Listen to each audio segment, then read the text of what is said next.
మళ్ళీ అబద్ధం ఆడుంటే బాగుండేది జగన్, ఒకసారి నువ్వు కూడా మళ్ళీ అబద్ధాలు ఆడితే బాగుండేమో అని చెప్పి మళ్ళీ ఒకసారి నన్ను ఎవరైనా అడిగితే, లేదు ప్రతిపక్షంలో కూర్చునేదానికైనా నేను వెనకాడను, కానీ అబద్ధం మాత్రం ఆడలేను అనే మాట నా నోట్లో నుంచి వస్తుంది. ఎందుకు చెప్తా ఉన్నానో తెలుసా ఈ మాట? బహుశా చాలామందికి నేను ఈ మాట అన్నప్పుడు బహుశా నచ్చకపోవచ్చు, కానీ ఎందుకు నేను ఆ మాట చెప్తా ఉన్నాను అంటే, విలువలు విశ్వసనీయత అన్న పదానికి అర్థం అనేది ఉండాలి.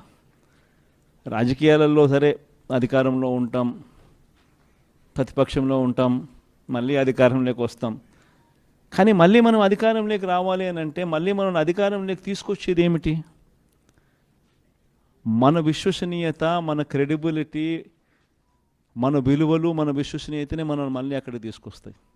మనం చేసిన ప్రతి పని కుటుంబానికి మంచి జరిగిచ్చే కార్యక్రమాలు మనం చేస్తా పోతే, అబద్ధాలకు రెక్కలు కట్టిన వాళ్ళు ఏమన్నారు?